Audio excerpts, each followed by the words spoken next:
ಪ್ರಿಯ ವೀಕ್ಷಕರೇ ನಮಸ್ಕಾರ. ನಾನು ನಿಮ್ಮ ಉಮೇಶ್.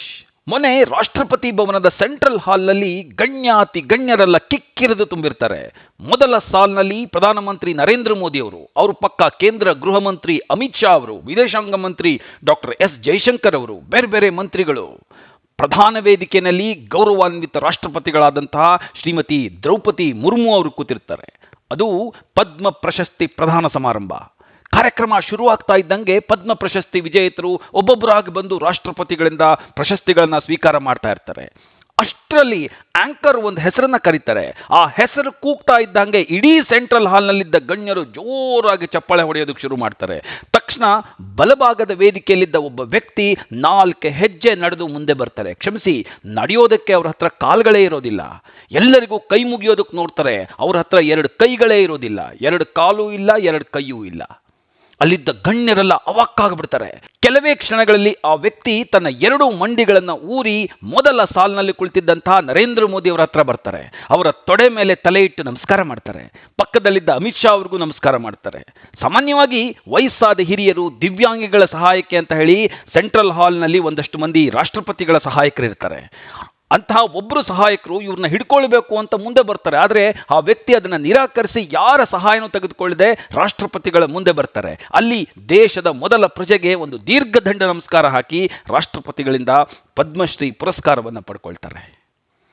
ಅಲ್ಲಿದ್ದವರೆಲ್ಲ ಯಾರಿವರು ಅಂತ ಬೆರಗಾಗಿ ನೋಡ್ತಾ ಇದ್ರೆ ಆಂಕರ್ ಇವ್ರ ಹೆಸರನ್ನು ಹೇಳ್ತಾರೆ, doctor KS Rajanna from Karnataka.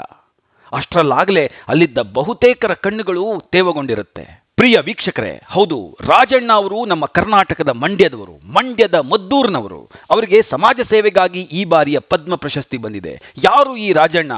ಇವರು ಮಾಡಿದ ಸಮಾಜ ಸೇವೆ ಏನು? ಯಾಕೆ ಮೋದಿಯವರು ಇವರನ್ನ ಗುರುತಿಸಿ ಪದ್ಮ ಪ್ರಶಸ್ತಿಯನ್ನು ಕೊಟ್ಟರು? ಅಮೇಜಿಂಗ್ ಸ್ಟೋರಿ ನೋಡಿ. ಒಂದು ಕಾಲದಲ್ಲಿ ಎಂಥವ್ರಿಗೆ ಪದ್ಮ ಪ್ರಶಸ್ತಿ ಬರ್ತಾ ಇತ್ತು. ಬರೀ AC ಚೇಂಬರ್ನಲ್ಲಿ ಕೂತ್ಕೊಂಡು ಲಾಬಿ ಮಾಡ್ತಾ ಇದ್ದವರಿಗೆ ಪದ್ಮ ಪ್ರಶಸ್ತಿ. ಪ್ರಣಯ್ ರಾಯ್, ಬರ್ಖಾ ದತ್, ರಾಜ್ದೀಪ್ ಸರ್ದೇಸಾಯಿ, ಬರೀ ಇಂಥವ್ರಿಗೆ ಬರ್ತಾ ಇತ್ತು ಪದ್ಮ ಪ್ರಶಸ್ತಿಗಳು. ಅದರ ವ್ಯಾಲ್ಯೂನೇ ಕಳ್ಕೊಂಡಿತ್ತು. ಆದರೆ ಇತ್ತೀಚಿನ ದಿನಗಳಲ್ಲಿ ಪದ್ಮ ಪ್ರಶಸ್ತಿ ಕೊಡೋದಕ್ಕೆ ಕೇಂದ್ರ ಸರ್ಕಾರ ಜರಡಿ ಹಾಕೊಂಡು ಹುಡುಕುತ್ತೆ.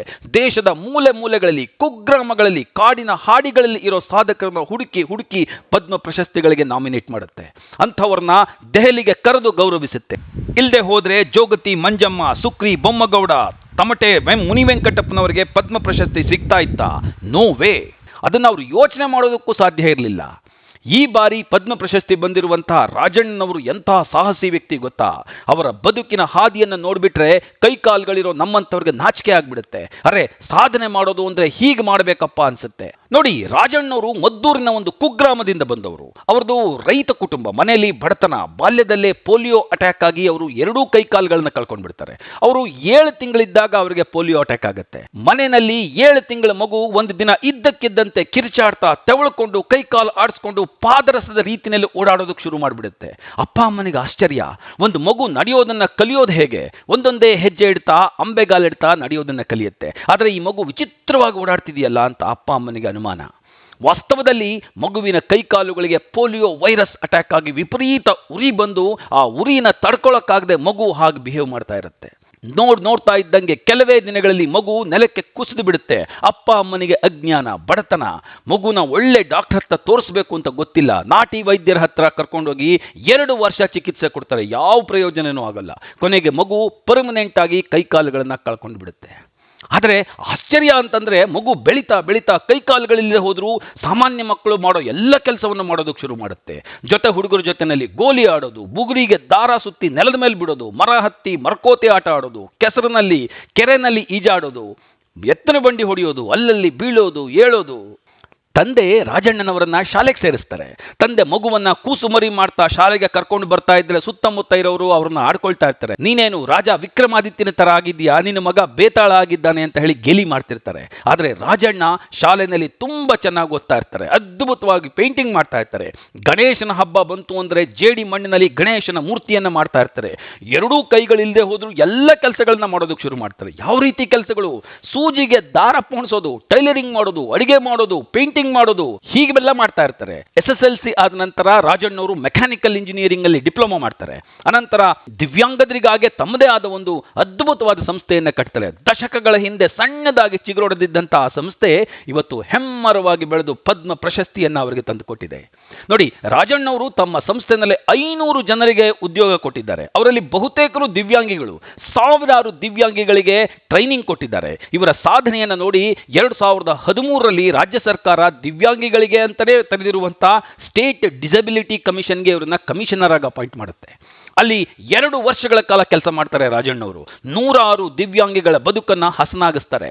ದಿವ್ಯಾಂಗಿಗಳ ಸಮಸ್ಯೆಗೆ ಸ್ಪಂದಿಸೋದು, ಅವರ ಮನೆ ಬಾಗಿಲಿಗೆ ಸರ್ಕಾರಿ ಸೌಲಭ್ಯಗಳು ಸಿಗೋ ಹಾಗೆ ಮಾಡೋದು, ಅನೇಕ ಜಿಲ್ಲೆಗಳಲ್ಲಿ ಪ್ರವಾಸ ಮಾಡಿ ದಿವ್ಯಾಂಗದರನ್ನ ಐಡೆಂಟಿಫೈ ಮಾಡಿ ಅವರಿಗೆ ಸೌಲಭ್ಯಗಳನ್ನ ಕೊಡಿಸೋದು, ಹೀಗೆ 10 ಕೆಲಸಗಳನ್ನು ಮಾಡ್ತಾರೆ. ಇವರ ಕೆಲಸಗಳನ್ನು ನೋಡಿ ರಾಜ್ಯ ಮತ್ತು ಕೇಂದ್ರ ಸರ್ಕಾರಗಳು ರಾಜ್ಯ ಮತ್ತು ರಾಷ್ಟ್ರ ಮಟ್ಟದ ಪ್ರಶಸ್ತಿಗಳನ್ನು ಕೊಟ್ಟು ಇವರಿಗೆ ಗೌರವಿಸುತ್ತೆ. ಒಂದು ಸಮಾರಂಭದಲ್ಲಿ ಆಗಿನ ರಾಷ್ಟ್ರಪತಿಗಳಾಗಿದ್ದಂತಹ ಡಾಕ್ಟರ್ APJ ಅಬ್ದುಲ್ ಕಲಾಂ ಅವರು ತಾವು ಕುಳಿತಿದ್ದ ವೇದಿಕೆಯಿಂದ ಕೆಳಗೆ ಇಳಿದು ಬಂದು ಇವರ ಹತ್ರಕ್ಕೆ ಬಂದು ಇವರಿಗೆ ಸನ್ಮಾನ ಮಾಡ್ತಾರೆ. ಇದಲ್ಲದೆ ರಾಜಣ್ಣನವರು 2002ರಲ್ಲಿ ನಡೆದಂತಹ ಪ್ಯಾರಾ ಒಲಿಂಪಿಕ್ಸ್ ನಲ್ಲಿ ಡಿಸ್ಕಸ್ ಥ್ರೋನಲ್ಲಿ ಚಿನ್ನ ಮತ್ತು ಸ್ವಿಮ್ಮಿಂಗ್ ನಲ್ಲಿ ಬೆಳ್ಳಿ ಪದಕವನ್ನು ಗೆದ್ದು ಭಾರತಕ್ಕೆ ಕೀರ್ತಿಯನ್ನು ತರ್ತಾರೆ. ನೋಡಿ, ನಾವು ಕೈಕಾಲುಗಳು ಗಟ್ಟಿಯಾಗಿರೋರು ಕೆಲಸ ಮಾಡೋದಕ್ಕೆ ಸೋಮಾರಿತನ ಮಾಡ್ತೀವಿ, 108 ಕಂಪ್ಲೇಂಟ್ಗಳನ್ನ ಹೇಳ್ತೀವಿ, ಎಲ್ಲವನ್ನು ಕೊಟ್ಟಿರೋ ಬದುಕನ್ನು ಬೈತೀವಿ. ಆದರೆ ರಾಜಣ್ಣನಂತಹ ದಿವ್ಯಾಂಗದರು ಯಾವ ಕಂಪ್ಲೇಂಟನ್ನು ಹೇಳದೆ ಕಾಯಕವೇ ಕೈಲಾಸ ಅನ್ನೋ ರೀತಿಯಲ್ಲಿ ಕೆಲಸ ಮಾಡ್ತಾರೆ, ಸಾಧನೆಗಳನ್ನು ಮಾಡ್ತಾರೆ, ಯಾವತ್ತೂ ದೂರ ಹೇಳೋದಿಲ್ಲ. ಇವತ್ತು ರಾಜಣ್ಣನಂತವರು ದೇಶದ ಅದೆಷ್ಟೋ ದಿವ್ಯಾಂಗದರಿಗೆ ಸ್ಫೂರ್ತಿಯಾಗಿದ್ದಾರೆ. ದೇಶದ ದಿವ್ಯಾಂಗದರಿಗೆ ನಿಮ್ಮ ಸಂದೇಶ ಏನು ಅಂತ ಹೇಳಿದ್ರೆ ರಾಜಣ್ಣನವರು ಹೇಳ್ತಾರೆ, ನೀವು ದಿವ್ಯಾಂಗದರು ಕೈಕಾಲುಗಳನ್ನು ಕಳ್ಕೊಂಡಿರ್ಬೋದು, ಆದರೆ ಮನಸ್ಸು ಹೃದಯವನ್ನು ಕಳ್ಕೊಳ್ಬೇಡಿ, ಆತ್ಮಸ್ಥೈರ್ಯವನ್ನು ಕಳ್ಕೊಳ್ಬೇಡಿ, ಧೈರ್ಯವನ್ನು ಕಳ್ಕೊಳ್ಬೇಡಿ. ಜೀವನದಲ್ಲಿ ನೀವು ಏನಂದುಕೊಂಡ್ರೂ ಅದನ್ನು ನೀವು ಸಾಧಿಸಬಹುದು. ದೇವರು ನಿಮಗೆ ಅಂತಹ ಶಕ್ತಿಯನ್ನು ಕೊಟ್ಟಿರ್ತಾನೆ, ಬದುಕನ್ನು ಧೈರ್ಯವಾಗಿ ಎದುರಿಸಿ ಅಂತ ಹೇಳ್ತಾರೆ.